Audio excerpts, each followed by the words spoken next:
കൊല്ലം തങ്കശ്ശേരി മുതൽ ചവറ വരെ കടലിളകും. പിന്നാലെ പൊന്നാനി, ചാവക്കാട്, കൊച്ചി, ആലപ്പുഴ മേഖലകളും. കൊല്ലം രാജ്യത്ത് ആദ്യമായി കടൽമണൽ ഖനനം ആരംഭിക്കുന്നതു കൊല്ലം ജില്ലയിലെ തങ്കശ്ശേരിക്കു സമീപത്തുനിന്ന്. തങ്കശ്ശേരി മുതൽ വടക്കോട്ട് ചവറ വരെയാകും ആദ്യഘട്ടത്തിൽ ഖനനം. കൊല്ലത്തിന്റെ കടൽ മേഖലയിൽ 3 ബ്ലോക്കുകളിലായാണു ഖനനമെന്നു കേന്ദ്ര സർക്കാർ പറഞ്ഞിരുന്നെങ്കിലും പ്രദേശം ഏതെന്നു വ്യക്തമാക്കിയിരുന്നില്ല.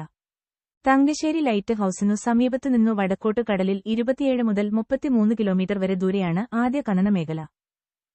2002 offshore areas mineral development and regulation ആക്ടിൽ 2023 ഭേദഗതി കൊണ്ടുവന്നതിനു പിന്നാലെയാണു രാജ്യത്തെ